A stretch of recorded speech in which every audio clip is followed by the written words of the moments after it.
तो चलिए शुरू करते हैं शुरू से। तो सबसे पहले जो सोशल वर्क क्या है वो मैं पिछले क्लास में आप सभी को बताई थी कि सोशल सर्विस और सोशल वर्क में क्या अंतर है। जनरली लोग समझ लेते हैं सोशल सर्विस को ही सोशल वर्क, तो उस बीच बहुत अंतर है। अंतर उसी चीज का है कि प्रोफेशनलिज्म का।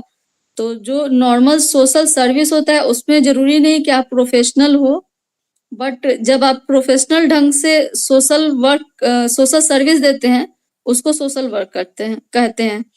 तो चलिए देखते हैं कि उसमें क्या क्या है। जैसे पहले क्या होता था, लोग बहुत ज्यादा किसी भी तरह का कोई इशू है, डिस्ट्रेस है या कोई डेस्टिट्यूट है या फिर डिप्राइव है, तो उन सब लोगों को उस तरह के इंडिविजुअल को हेल्प करते थे in the way of religious, किसी रिलीजियस ढंग से उसको हेल्प करने की कोशिश करते थे। मतलब कि जो हेल्पिंग नेचर का जो इसेंस था वो रिलीजन से होके आ रहा था और वो सोशल सर्विस था। धीरे धीरे उसको सोशल और प्रोफेशनल कैसे बना, तो कोई भी चीज कोई भी काम जनरली प्रोफेशनल कब हो जाता है, जब उससे जुड़ा हुआ कोई इंस्टीट्यूट खुल जाता है और उसका प्रॉपर ट्रेनिंग स्किल्स देने दिया स्किल उसके बारे में सिखाया जाता है कि आपको कैसे करना है, किस प्रिंसिपल पे काम करना है, आपको क्या क्या मेथड्स फॉलो करने हैं, क्या प्रिकॉशंस लेने हैं, किस तरह का आपको क्या स्किल यूज करना है, क्या थेरेपी यूज कर सकते हैं, कौन सा मॉडल यूज कर सकते हैं। तो वो सब चीज जब इमर्ज होने लगता है तो ही वो कोई भी काम प्रोफेशनल हो जाता है। जैसे कि अगर कोई नॉर्मली कोई मेकअप करता है तो वो घर में अगर सीखा हुआ हो तो वो मतलब प्रोफेशनल नहीं हुआ, लेकिन अगर वो कोई सर्टिफिकेट कोर्स या कोई भी तरह का उससे जुड़ा हुआ कोई एजुकेशन ले ले या फिर ट्रेनिंग ले ले तो वो फिर प्रोफेशनल हो जाता है। तो प्रोफेशनल का मतलब ये होता है कि आप कोई भी चीज को, कोई भी स्किल को, कोई भी नॉलेज को एक तरीके से सीखे हैं, किसी इंस्टीट्यूट में जाके, किसी ऑर्गेनाइजेशन में जाके, एजुकेशन के रूप में या फिर ट्रेनिंग के रूप में, तो वो प्रोफेशनल का वहां पे शुरुआत हो जाता है। तो हिस्ट्री ऑफ सोशल वर्क को हम देखेंगे तो सबसे पहले जो इसका प्रोफेशनलिज्म जिसकी हम लोग बात करते हैं वो यूरोप में शुरू हुआ था, फिर धीरे धीरे इंडिया में, साउथ अफ्रीका में, अफ्रीकन और एशियन कंट्री में आने लगा।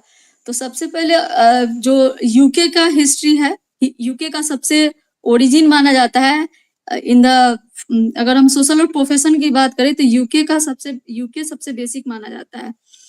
जहाँ पे पहले क्या था, चर्च की ड्यूटी मानी जाती थी लोगों का हेल्प करना, प्रोटेक्ट करना, जो भी पुअर हैं, जो डिप्राइव हैं, जो मार्जिनलाइज्ड हैं या फिर जो किसी भी चीज से वंचित है, उन व्यक्ति तक, उन लोगों तक, उन कम्युनिटी तक पहुंचना और उनको हेल्प करना चर्च की ड्यूटी मानी जाती थी। तो ये कहीं ना कहीं हेल्पिंग नेचर तो था, लेकिन ये सोशल सर्विस के रूप में था। फिर धीरे धीरे सोशल और प्रोफेशनल कैसे इमर्ज हुआ उसके बारे में आज हम लोग समझेंगे।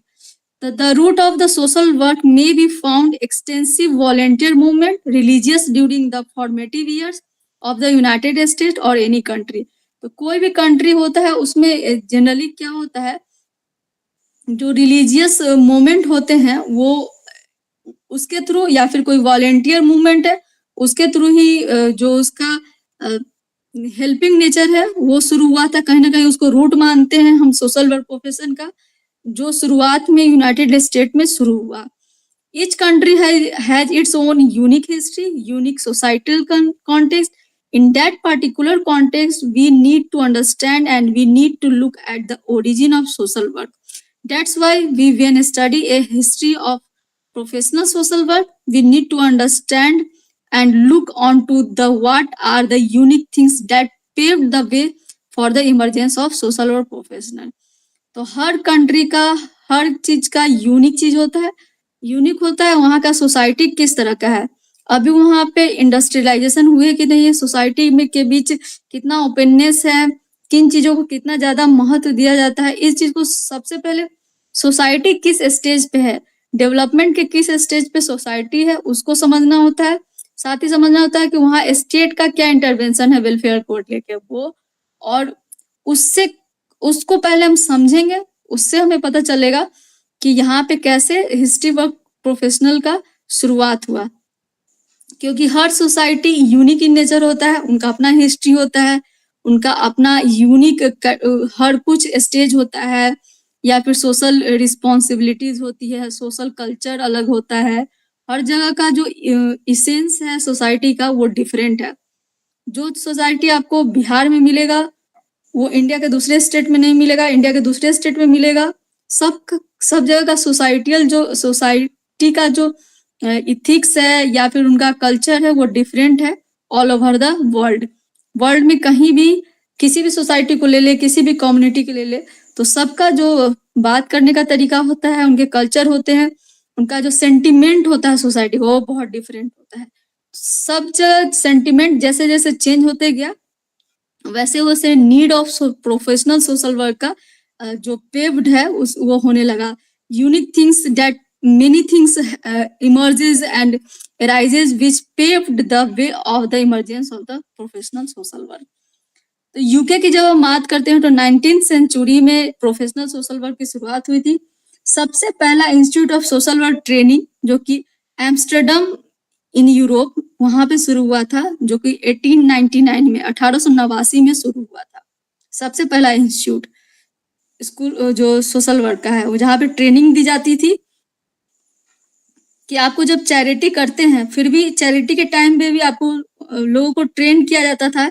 जो लोग भी उसमें वॉलंटियर होते थे चैरिटी के दौरान, उनको ट्रेन किया जाता था कि आपको सीधे नहीं दे देना है किसी को चैरिटी, आपको समझना है कि they are really in need, वो वाकई उनको नीड है और वो उस चीज को फुलफिल करते हैं, उन्हीं को आपको चैरिटी करनी है। आपको समझना है कि सच में वो नीडी है कि नहीं, उस चीज को समझ के फिर आपको शॉर्ट लिस्ट करना है, समझना है। जैसे कि आजकल बहुत सारा स्कीम होता है जो कि बिलो पॉवर्टी लाइन के लिए होता है, लेकिन उसमें बहुत सारे लोग होते हैं जो अपर क्लास के भी होते हैं और वो अप्लाई कर लेते हैं। तो वहां पे अगर आप ट्रेंड होंगे, ट्रेनिंग आपको दी जाएगी कि आपको समझना है कि सच में वो चाहते क्या है, फिर उनको समझाना, उनको छांटना कि हाँ अगर 100 अप्लीकेंट है तो इसमें से वाकई कितने जीन्यून अप्लीकेंट है जिन्हें इस असिस्टेंट की जरूरत है, जो कि वहाँ के सरकार के द्वारा दी जा रही है वेलफेयर के लिए। तो उस चीज को छांटने का काम जो भी वॉलंटियर करते थे उनको ट्रेनिंग देने का काम यहाँ किया जाता था। उनको वो स्किल डेवलप किया जाता था ताकि वो उन चीजों को छांट सके, उन्हें उस चीज के लिए उनकी ट्रेनिंग होती थी। तो सबसे पहले 1899 में 1899 में institute of social work training की शुरुआत की गई यूरोप में, एम्स्टर्डम में। तो ये प्रोफेशनल सोशल वर्क का शुरुआत वहीं हुआ था। अब बात करते हैं कि कोई भी चीज अचानक से नहीं होता है।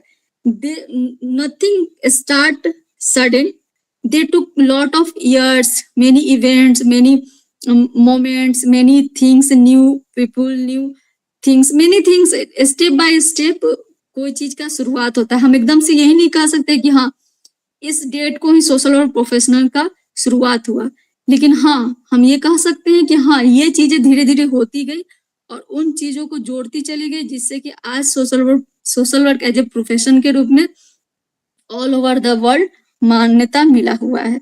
सबसे पहले हम बात करेंगे हेनरी 8 किंग की, जो कि 1531 में उनका स्टार्टिंग माना जा सकता है।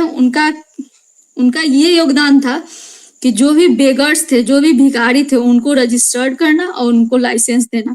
मतलब बेगरी भी, जो भी बेगर्स थे उस समय वहां पे यूके में, उनको उस समय रजिस्टर्ड करना पड़ता था खुद को और एक लाइसेंस मिलता था, उसके बाद ही वो बेगरी कर सकते थे।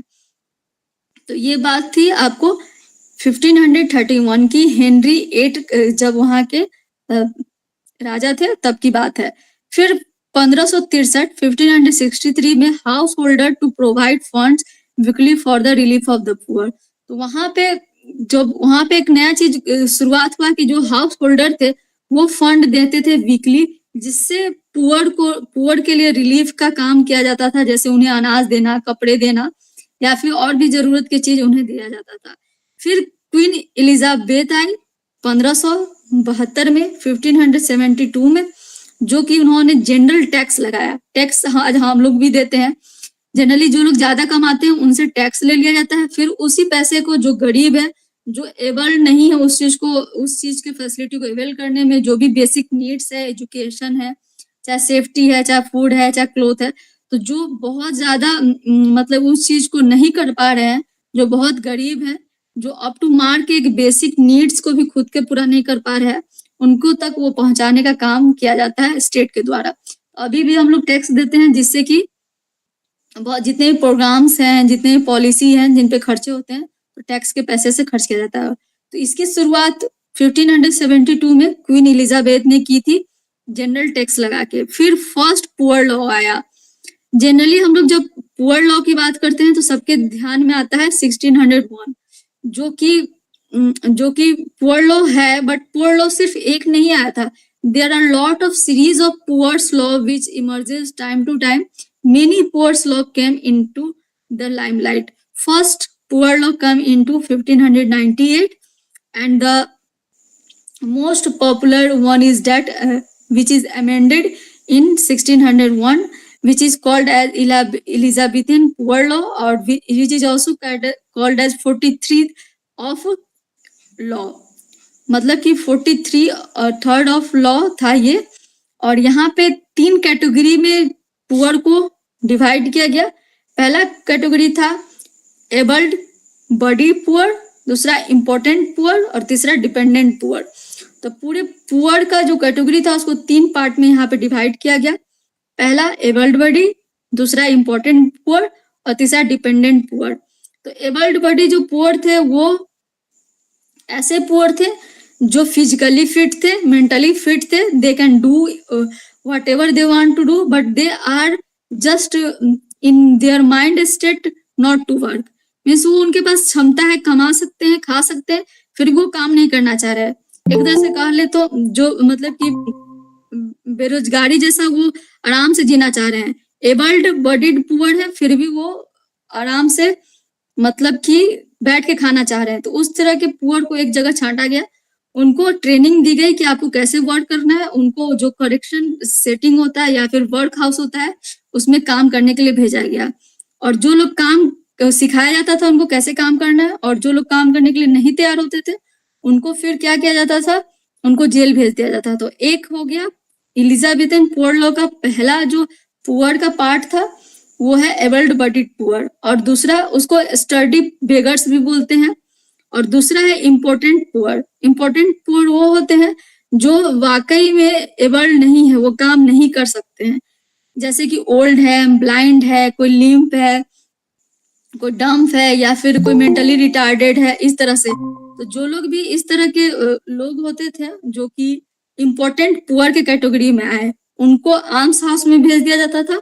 वहां उनको उस हाउस में रहने की सारी सुविधा दी जाती थी, अनाज, कपड़ा, जो भी उनको वहां रहने के लिए शेल्टर दिया जाता था। तो यहाँ पे 2 पार्ट हो गया। तीसरा पुअर वो होते थे जो डिपेंडेंट पुअर होते थे, जो जैसे हो गए ऑर्फन हो गया, पुअर चाइल्ड हो गया। इस तरह के जो डिपेंडेंट पुअर होते थे, कोई बच्चा है, जैसे कोई अनाथ है, या फिर ऐसे पेरेंट्स जो कि अपने बच्चे को सरेंडर कर दिए हैं, दे सेड दैट कि I am not that much affordable to take their responsibility. मतलब अपने बच्चे को खुद जो सरेंडर कर चुके हैं, उस जो बहुत पुअर चाइल्ड है वो डिपेंडेंट पुअर के कैटेगरी में है। तो उन लोगों को रखा तो जाता था शेल्टर होम में, बट उनका वहां पे ये था कि गर्ल्स को 21 ईयर तक मैक्सिमम रखा जाता था, या फिर उनके शादी होने तक, और बॉयज को 24 ईयर तक। तो इस तरह से 3 कैटेगरी में बांटा गया पुअर्स को इन 1601 एलिजाबेथन पुअर लॉ के अंदर। इस तरह से धीरे धीरे सोशल और प्रोफेशन का इमर्जेंस होने लगा कि कैसे आपको हेल्प तो करना है, लेकिन एक सर्टेन क्राइटेरिया में पीपल को छांट कर जो वाकई जिस नीड के लिए जो बने हैं। ऐसा नहीं कि सबको, जैसे कि सबको एक जैसा सामान कुछ बांट दिया, ऐसा नहीं। जिसको वाकई जिस चीज की जरूरत है उस तरह से स्क्रूनिटी करके फिर धीरे धीरे बांटा गया। फिर 1696 में वर्क हाउस एक्ट आया, और उस एक्ट के तहत ट्रेनिंग दी गई। जो भी वर्क हाउस में काम करते थे एज ए प्रोफेशनल ट्रेनिंग उनको दिया गया। तो इस तरह से सोशल और प्रोफेशन का इमर्ज हुआ। फिर 1869 में ये, अगर हम history of UK of social work की बात करें तो 3 चीज बहुत इंपॉर्टेंट होता है। पहला, सबसे पहले एलिजाबेथन पुअर लॉ, दूसरा जो चैरिटी ऑर्गेनाइजेशन सोसाइटी, और तीसरा ऑक्टेविया हिल का रोल। ये 3 चीज बहुत इंपॉर्टेंट है history of professional social work in UK के लिए। तो एक हमने डिस्कस कर लिया एलिजाबेथन पोर लॉ। अब हम दूसरी बात डिस्कस करेंगे कि चैरिटी ऑर्गेनाइजेशन सोसाइटी इंग्लैंड में कैसे इमर्ज हुआ, वहां के सोसाइटी में, और उसका किस तरह से काम है। इसमें ऑक्टेविया हिल का रोल बहुत इंपॉर्टेंट होता है। इंपॉर्टेंट कैसे होता है? तो ऑक्टेविया हिल एक ऐसी वुमेन थे जिनको foundry mother of social work भी कहा जाता है। उनका इतना अच्छा काम था, वो सोसाइटी में जाते थे और उनका एक हाउसिंग, मेनली उनका काम हाउसिंग पे था, स्लम में जाना। जिन लोगों को हाउस का दिक्कत है उनको हाउस का जो भी इशू है उसको सेटल करने का, उसको समझने का काम था उनका। और उसके लिए वो क्या करते थे, जिस भी स्लम में जाती थी वो बहुत सारे वॉलेंटियर खुद के लिए तैयार करती थी, और वॉलेंटियर को एक लेटर लिखती थी, और उस लेटर को कहा जाता था लेटर्स टू फेलो वर्ड्स। और उस लेटर में जो जो चीज लिखे हुए थे वो आज के जो प्रोफेशनल सोशल वर्क का जो प्रिंसिपल है 5 प्रिंसिपल उनके ही लेटर से ली गई है।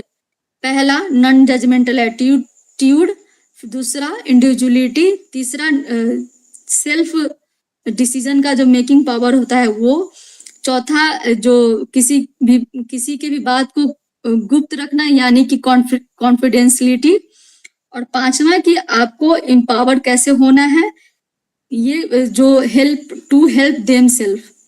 ये जो 5 गोल्स आज के डेट में जो सोशल वर्क प्रोफेशनल के प्रिंसिपल में एग्जिस्ट करता है, वो लेटर ऑफ फेलो वर्ड्स जो कि ऑक्टेविया हिल्स लेटर लिखती थी अपने वॉलेंटियर्स के लिए, उस लेटर से लिया गया है। तो उनका काफी योगदान है सोशल वर्क प्रोफेशन के हिस्ट्री में, और उनके जैसे ही कई लोग धीरे धीरे सोसाइटी में इमर्ज होने लगे और सोशल वर्क में उनका इंटरेस्ट आने लगा। वहीं से शुरुआत हुई चैरिटी ऑर्गेनाइजेशन सोसाइटी का गठन होना शुरू हुआ। 1869 में सबसे पहले COS charity organisation society England London में इसका स्थापना हुआ, जिसमें जो भी वॉलेंटियर्स थे उनको फ्रेंडली विजिटिंग करना होता था पुअर लोकेलिटीज का, to know about their duplication of work. ऐसा तो नहीं हो रहा है कि जो लोग किसी भी चीज को अवेल करना चाह रहे हैं गवर्नमेंट के किसी भी स्कीम को या फिर किसी भी तरह का जो बेनिफिट्स दिया जा रहा है उसको अवेल करने के लिए, ऐसा तो नहीं है कि कोई ऐसा है जो एबल्ड है फिर भी उस चीज को अवेल करना चाह रहा है। तो उस चीज को छांटने के लिए डुप्लीकेशन ऑफ वर्क को जानने के लिए friendly visiting in poor localities की शुरुआत की गई under the COS in England 1869। उसमें क्या किया जाता था, पहले इंटरव्यू ली जाती थी लोगों की, फिर सोशल डिसेबिलिटी चेक किया जाता था, क्या ये वाकई डिसेबल्ड है सोशली, मतलब वो क्या वाकई खुद से नहीं काम कर सकते हैं या फिर खुद से एबल हो सकते हैं कि नहीं। अगर एबल हो सकते थे तो उनको फिर करेक्शन हाउस में या फिर वर्क हाउस में भेजा जाता था, जहां उनको ट्रेनिंग दे के काम करना सिखाया जाता था। फिर उसके बाद धीरे धीरे टाइम और चेंज हुआ और जो पब्लिक असिस्टेंट का जो सिस्टम आया धीरे धीरे उसमें एक क्राइटेरिया मीन्स बनाया गया। हाँ, आप इस चीज को में फिट बैठते हैं तो ही आप इस स्कीम का अवेल कर सकते हैं, नहीं तो नहीं कर सकते हैं। तो पब्लिक असिस्टेंट्स के लिए भी इसमें यहाँ पे शुरुआत हो गई।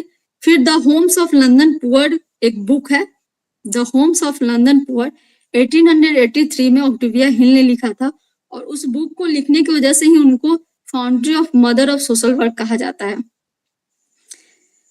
फिर 1884 में सेटलमेंट हाउस आया, first settlement house established in UK in 1884। और सेटलमेंट हाउस में क्या किया जाता था, एजुकेशन और कल्चरल डेवलपमेंट में काम की जाती थी, इंफॉर्मेशन पे काम किया जाता था, और फिर जो कॉन्शियसनेस है उसको डेवलप करने का काम towards the society and the health का काम किया जाता था, मतलब उसको अवेयर किया जाता था। पहला एजुकेशन एंड कल्चरल डेवलपमेंट, दूसरा इंफॉर्मेशन, और तीसरा self awareness and toward the society and health के लिए लोगों को वहां पे जागरूक किया जाता। बेसिकली आपको लाइफ जीने का तरीका सेटलमेंट हाउस में सिखाया जाता था, और वो सारा कंप्लीट पैकेज होता था, आपको एजुकेशन से लेके कल्चर से लेके, साथ ही अगर कोई चीज के बारे में इंफॉर्मेशन है, हिस्ट्री है, उसके बारे में जानना, तो ये सब चीज वहां पे कराया जाता था।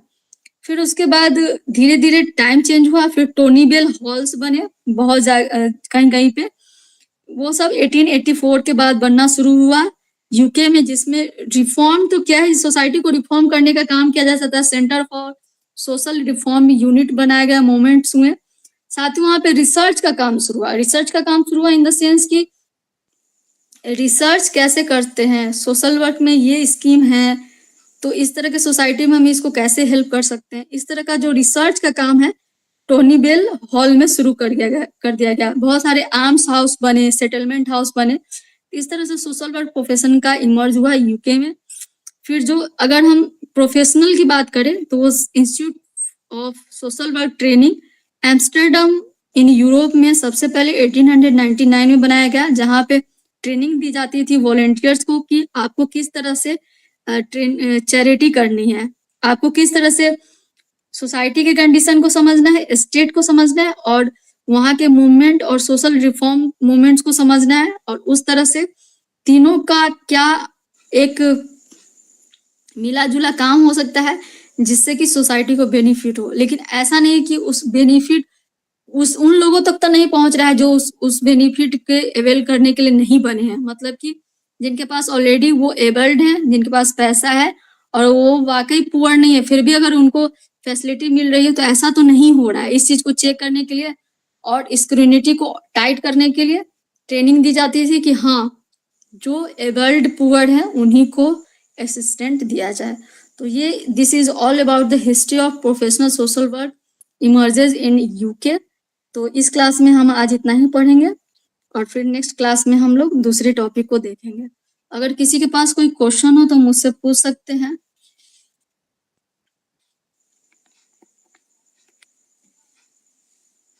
किसी के पास कोई क्वेश्चन है क्या? Hello ma'am, I am hello. From Odisha. हाँ hello, good evening. Good evening madam. Good evening ma'am, MSW में जो इंटर्नशिप होता है वो फर्स्ट ईयर में करना अच्छा होता है या सेकेंड ईयर में? इंटर्नशिप जैसे कि सोशल वर्क प्रोफेशन में इंटर्नशिप तो नहीं बोला जाता है, इसको ब्लॉक प्लेसमेंट बोला जाता है।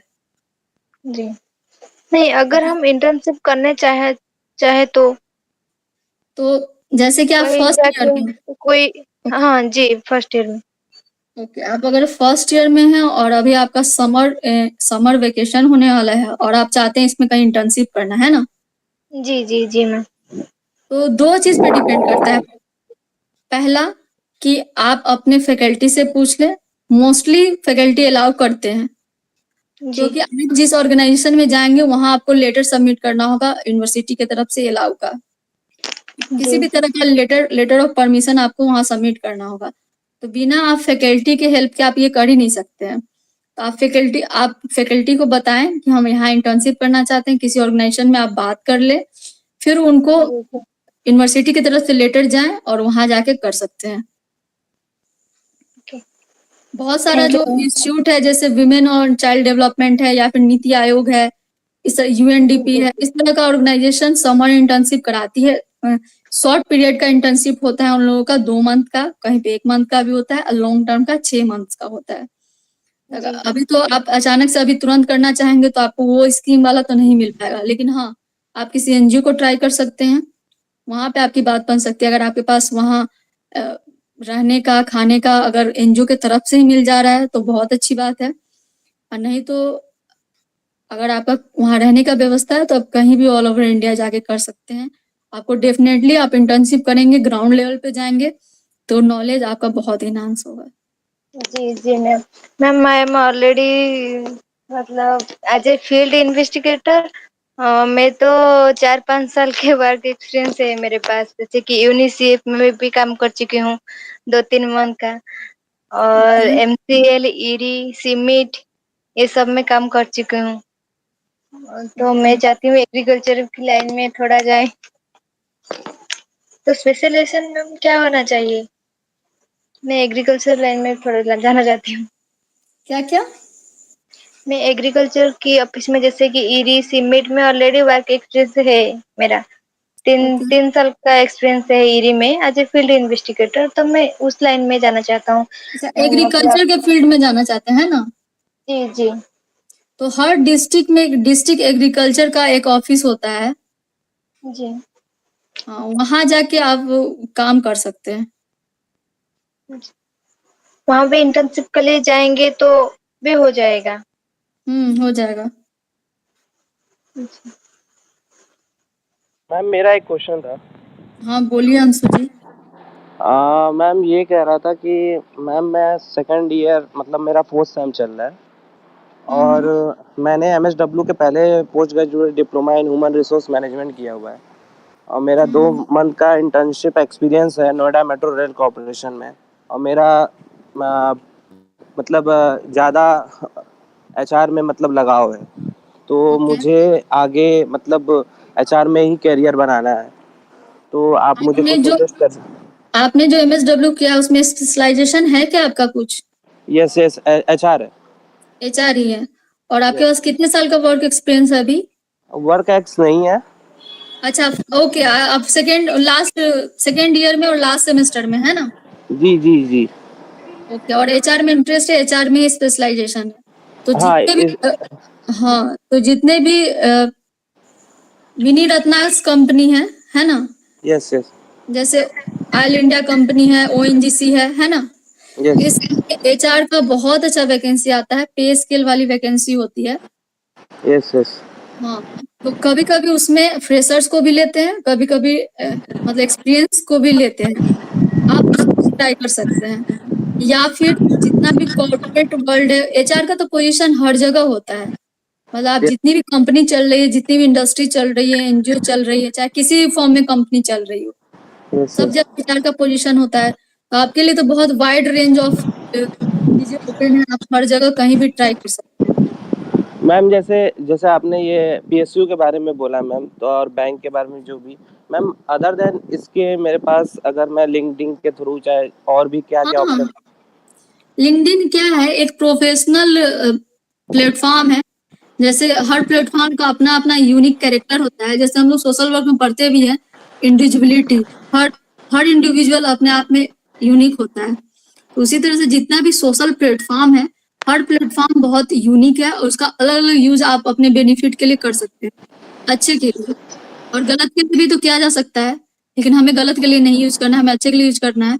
तो उसमें अपना प्रोफेशनल स्किल को डेवलप करना चाहते हैं, तो उसके लिए प्रोफेशनल अगर पूछा जाए कि कौन सा सोशल साइट प्रोफेशनल है, तो उसका सबसे ऊपर नाम आता है लिंक्डइन का।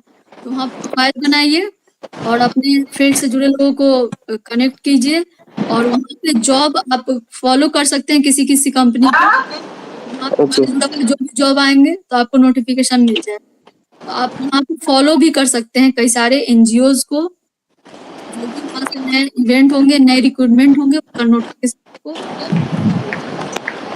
तो मैम जैसे ये पूछ रहा था, जैसे कि मैम मेरा अभी ये खत्म हो रहा है फोर्थ सेम, तो मेरा अगर जॉब कहीं शुरू करता हूँ, चाहे इंटर्नशिप शुरू करता हूँ, तो मैम जैसे ज़रूरी है कि मैम मैं सोशल सेक्टर या एचआर मैम, अगर दोनों कंबाइंड अगर मुझे जो मिल रहा है उसके ऊपर मतलब मैं जॉब जो मिल रहा है एनजीओ में, अगर मुझे जॉब मिल रहा है, मैंने जहाँ पे ब्लॉक प्लेसमेंट और इंटर्नशिप किया हुआ है फील्ड वर्क हम्म। अपने मतलब जो भी क्लासेस के दौरान में, तो मैम वो काउंट होंगे ना मतलब मेरे एक्सपीरियंस में मैम?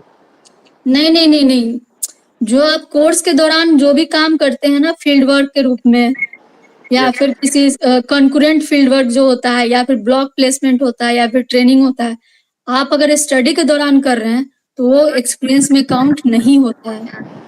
Okay ma'am. वो उससे ये होता है बस, जहाँ पे नंबर ऑफ एक्सपीरियंस रहा, जैसे किसी एडवर्टीजमेंट जॉब के एडवर्टीजमेंट में है कि 1 से 2 साल का वर्क एक्सपीरियंस चाहिए, तो यस। वहाँ एक्सपीरियंस काउंट नहीं होगा। लेकिन हाँ, आप कहीं से अच्छे जगह से किए हैं या फिर आपकी लर्निंग अच्छी है, आप इंटरव्यू में अपने आप को अच्छे से बता पाएंगे। अगर यस। ग्राउंड लेवल पे कोई क्वेश्चन है तो उसको अच्छे से आंसर कर पाएंगे, ये एडवांटेज होता है। और किसी बहुत बड़े ऑर्गेनाइजेशन से आपने किया तो उसका भी थोड़ा एडवांटेज, मतलब थोड़ा सा एडवांटेज होता है कि सामने वाला समझता है कि हाँ वहां से किया तो अच्छा हुआ। क्योंकि बड़े ऑर्गेनाइजेशन में, जो भी ऑर्गेनाइजेशन जैसे जैसे बड़ा होता है, वहाँ का इंटर्नशिप पाना उतना ही मुश्किल होता है। और जितनी बड़ी ऑर्गेनाइजेशन होती है उतना ही पेड इंटर्नशिप भी होता है। तो जब पेड होता है तो वो आपसे भी काम लेते हैं और आपको भी कुछ सिखाते हैं। तो इस तरह से सामने वाले को समझ में आता है कि हाँ ये इस ऑर्गेनाइजेशन से किया है, पेड इंटर्नशिप किए हुए है, तो जाहिर सी बात है इसमें ज्यादा काबिलियत होगी। तो ये बस मायने रखता है। बाकी आपके कोर्स के दौरान, MSW कोर्स के दौरान अगर आपने फील्ड एक्सपोजर है तो वो एज ए एक्सपीरियंस कभी काउंट नहीं होता है। और मैम मैंने अभी मेरा 4th सेम में डिसर्टेशन चल रहा है ओके मैम, वो भी कहीं कुछ फायदा होगा मैम? नहीं, डिसर्टेशन तो बहुत इम्पोर्टेंट है। इम्पोर्टेंट ये है कि आपको मतलब एक रिसर्च जो एटीट्यूड होता है, जैसे सोशल वर्क प्रोफेशन है और सोशल वर्क रिसर्च है, वो बहुत ही पैरेलली चलता है, साइमल्टेनियसली चलता है। कहीं भी हो, किसी भी ऑर्गेनाइजेशन में आप काम कर रहे हो, तो जो एटीट्यूड होता है रिसर्चर का वो आपके अंदर आएगा, तो वो बहुत जरूरी है। और डिसर्टेशन तो बहुत इम्पोर्टेंट है, अगर खासकर आप हायर एजुकेशन में जाना चाहते हैं, जैसे कि MPhil करना चाहते हैं, PhD करना चाहते हैं, तो बहुत इम्पोर्टेंट है।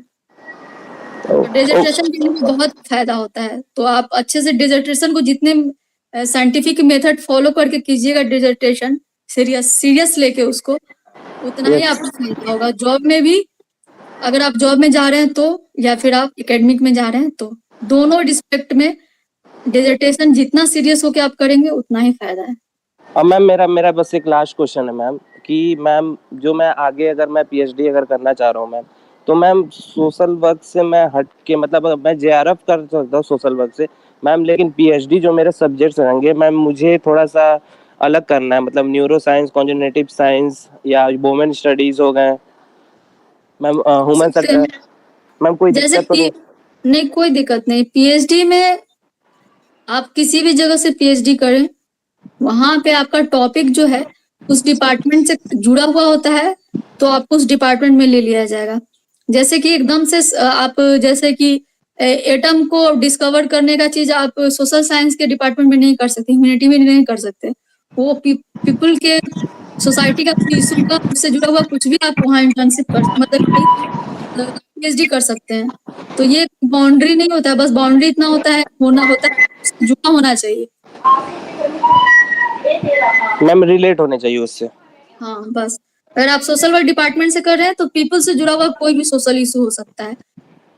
ओके मैम, मतलब ma'am psychology, sociology, women studies, rural management जा सकता हूँ मैम, जो हाँ मैंने जा सोशल वर्क हाँ में जा जो सकते। मैंने काम किया।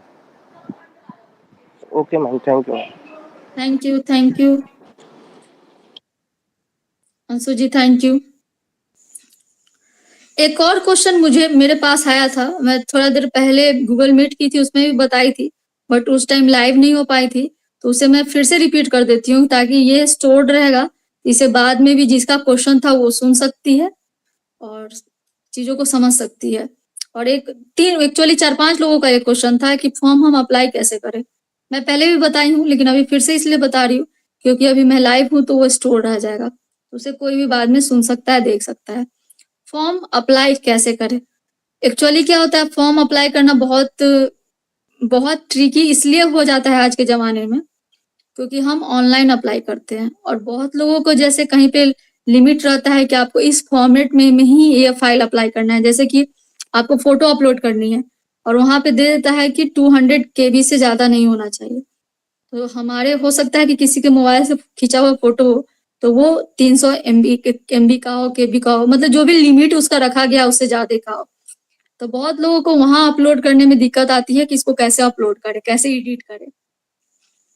तो इन सब चीजों को, टेक्निकल चीजों को धीरे धीरे सीखना होगा। ये सब चीजें भी बहुत ज्यादा कभी कभी बॉदर करती है while you are applying for any job, तो उन चीजों को समझना होगा।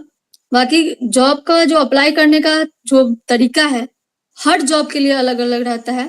किस जॉब में किस तरह से अप्लाई करने के लिए दिया गया है, उसका क्लियर इंस्ट्रक्शन आपको सबसे पहले पढ़ना है। एडवर्टीजमेंट को डाउनलोड करना है वेबसाइट से, उसको अच्छे से पढ़ना है, उसके एक एक स्टेप वहां पे एकदम स्टेप बाय स्टेप बहुत समझा के लिखा रहता है। क्योंकि इतना लिखा रहता है तो लोग उसको पढ़ने में थोड़ा आलस लगता है, लोग डायरेक्ट लिंक पे जाते हैं और अप्लाई करना शुरू कर देते हैं, फिर वहां से उनको दिक्कत होता है, फिर वो बैक आते हैं।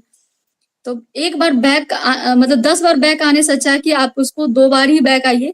एक बार शुरुआत में ही एडवर्टीजमेंट को अच्छे से पढ़ लीजिए लाइन बाय लाइन, और चीजों को समझ लीजिए कि कैसे अप्लाई करना है। ऑनलाइन अप्लाई करना है, ऑफलाइन अप्लाई करना है, या बोथ करना है, गूगल फॉर्म के थ्रू करना है या फिर उसके लिंक के थ्रू करना है या फिर नॉर्मली मेल करना है अपना सीवी या रिज्यूमे। तो कई सारे स्टेप होते हैं। अगर सबसे नीचा स्टेप देखा जाए तो नॉर्मली एक ईमेल एड्रेस दिया होता है और उस पर आपको अपना सीवी भेज देना होता है। ये सबसे पहला स्टेप होता है, सबसे जिसमें कम मेहनत होता है। सिंपली आपको अपना सीवी भेज देना है जो डेट लास्ट डेट दिया है उससे पहले।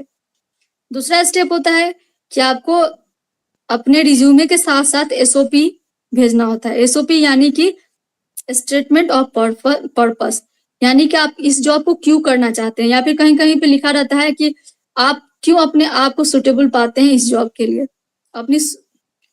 आप क्यों सुटेबल हैं इस जॉब के लिए। तो वो भी लिख के भेजना होता है कहीं कहीं पे। और वहां पे वर्ड लिमिट्स दिए गए होते हैं कि 200-300 वर्ड या मैक्सिमम 500 वर्ड्स तक का भेज माना जाता है। तो वहां पे आपको अपना रिज्यूमे और एसओपी भेजना होता है, या फिर इंटरेस्ट, आप क्यों इंटरेस्टेड हैं वो स्टेटमेंट लिख के भेजना होता है। ये दूसरा स्टेप है, थोड़ा मुश्किल। उससे थोड़ा और मुश्किल तीसरा स्टेप ये होता है कि आपको ऑनलाइन अप्लाई करना होता है। ऑनलाइन अप्लाई में जैसे आपको अपना नाम, अपना डेमोग्राफिक प्रोफाइल यानी कि नाम, थोड़ा सा एड्रेस, थोड़ा सा डिटेल, और एक कॉलम होता है अटैच फाइल, वहां पे अपना सीवी रिज्यूमे अटैच कीजिए, भेज दीजिए। तो वो ज्यादा कॉलम नहीं होता है, 8-10 कॉलम होता है, ऊपर नाम वगैरह, एड्रेस वगैरह, और नीचे सीवी लेके अटैच करके भेज देना होता है। ये तीसरा स्टेप है। चौथा स्टेप क्या होता है कि आपको सारे डिटेल भरने हैं ऑनलाइन। उसके बाद उसमें नॉर्मली सीवी अपलोड नहीं करना रहता है, करना भी रहता है, और साथ में एजुकेशनल डिटेल, एक्सपीरियंस का डिटेल, आपने कहाँ जॉब किया है, आपका वहाँ पे पे स्केल क्या था, और यहाँ बेसिक पे कितने थे, मंथली इनकम कितना था, कब से कब तक वहाँ जॉब किए, एक्सपीरियंस के बारे में ईच डिटेल, एजुकेशन के बारे में ईच डिटेल, जैसे कि आपने फ्रॉम 10th टू टिल, मतलब what is your higher education, मतलब 10th 12th graduation, post graduation, MPhil, PhD, इस तरह से ऐड करते जाना होता है।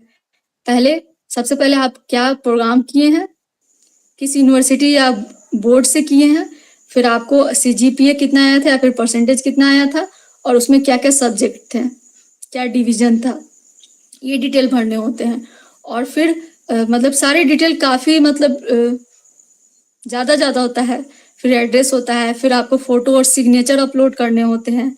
इस तरह से ये थोड़ा एक स्टेप और आगे का है। नेक्स्ट स्टेप क्या होता है कि आपको ऑनलाइन भी अप्लाई करना होता है, और उसका डाउनलोड करके फॉर्म, उस चीज को, जो फाइनल फॉर्म उसका जनरेट होगा उसको डाउनलोड करना है, और दिए गए एड्रेस पे आपको पोस्ट करना होता है। मतलब आपको ऑनलाइन भी अप्लाई करना है, डाउनलोड करके फिर उसको ऑफलाइन भी भेजना है। एक और तरीका ये होता है कि आप ऑनलाइन अप्लाई कर दें और फिर उसको जैसे कि ऑनलाइन, मतलब ऑनलाइन आपको रजिस्ट्री करनी होती है, फिर फॉर्म भरना होता है, फिर उसको डाउनलोड करके पोस्ट के थ्रू भी भेजना होता है। एक तरीका फॉर्म का ये भी होता है कि आपको जितने भी उसके नोटिफिकेशन में ही अटैच रहता है फॉर्मेट, परफॉर्मा, जो एप्लीकेशन परफॉर्मा जिसको बोलते हैं, वो उसी एडवर्टीजमेंट में अटैच होता है, या फिर अलग से उसके वेबसाइट पे अटैच, वहां से आप उसको डाउनलोड कीजिए, उसको फिल कीजिए, और उसको फिर फोटो खींच के भेज दीजिए या फिर पोस्ट के थ्रू भेज दीजिए। तो एक ये लास्ट तरीका होता है। और सबसे मुश्किल अगर आप देखेंगे तो जो सबसे बड़ी ऑर्गेनाइजेशन होती है, जैसे कि यूनाइटेड नेशन की जितनी ऑर्गेनाइजेशन में, वहां पे परफॉर्मा 11 आता है, जो उसके वेबसाइट पे मिलता है, उसको आप डाउनलोड कीजिए, उसको फिल करके भेज दीजिए, फोटो खींच के ऑनलाइन अप्लाई कर दीजिए। तो ये 6-7 तरीके हैं फॉर्म भरने के। तो जी डिपेंड करता है आप किस जॉब के लिए अप्लाई कर रहे हैं, उसके लिए आपको भरना होगा। फिर एक पेमेंट भी होता है, बहुत सारे जॉब में पेमेंट नहीं करना होता है, बहुत में पेमेंट करना होता है। बहुत सारे जॉब में ऑनलाइन पेमेंट कर सकते हैं, बहुत सारे जॉब में आपको डीडी, डिमांड ड्राफ्ट बना के भेजना होता है। तो ये लेवल ऑफ जो अप्लाइंग मेथड्स है, they are differ, depends on recruitment types, nature of organisation, nature of job, and is it permanent और कॉन्ट्रेक्चुअल बेसिस। सो ये सब डिपेंड करता है कि वो किस चीज के लिए, आपको किस ऑर्गेनाइजेशन में पोस्ट, और किस पोस्ट के लिए, और कॉन्ट्रैक्ट है या फिर परमानेंट है या फिर टेम्पोररी है या गेस्ट फैकल्टी है या फिर क्या है, जो भी है नेचर ऑफ जॉब, उस पर डिपेंड करता है कि आपको अप्लाई कैसे करनी है। तो these are the all method कि आपको फॉर्म कैसे अप्लाई करना है।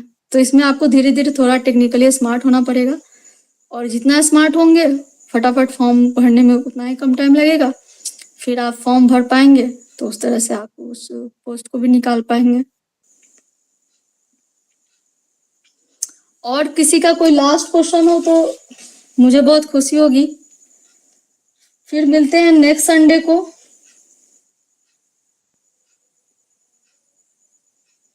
आप सब इस वीडियो में हेलो, हाँ बोलिए।